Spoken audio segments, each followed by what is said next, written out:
ओम शांति पिलाने गोटे कमेडी तो मो द्वारा हुए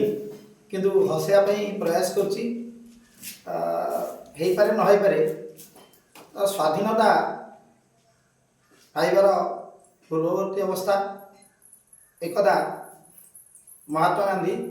सुभाष बोस उत्कलमणि गोपबंधु विवेकानंद जवाहरलाल नेहरू नेता मैंने समस्ते एकत्रित हो गोटे सभार आयोजन करते से सभारे किसी समय जड़े के गोटे गैस छाड़देला तो से समय महात्मा गांधी जो जापारे कि गोटे गैस टे छाड़ी महात्मा गांधी तो जानते बाड़ी दौरान सी कहते किए किए गोटे बाड़ी देला किसी भल कलानी इतने लोक हैरान होती किए से पाड़ा किए पाड़ा एक जो बसी आपंकर नेहरू थे जवाहरलाल नेहरू सी कौन कले सी सदा फुल गोटे खसती गोलाप फुल तेणु जो दुर्गंध होती सी कहते किए गोटे गैस छाड़देला किए से गैस छाड़ा गोटे कितने कदर्य कम है इतने भद्र लोक बस गोटे गैस छाड़े ठीक हो तो सी बसी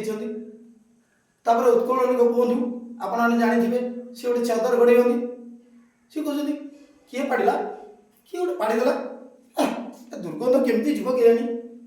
किए गोटे पाड़ी किए गोटे पाड़देला भल कलानी एडाक तापर संगे संगे विवेकानंद कहते कौन है पाड़िया कम ठीक हो लोक बस तो मान्यगण्य व्यक्ति अच्छा तुमको जब पाड़ा आसला बाहर पड़ी था तुम कौन ये पाड़देल जाना कथा ना तो ये समय सुभाष कहते किए पाड़ा किए पाड़ किए पाड़ ठीक कर शांति।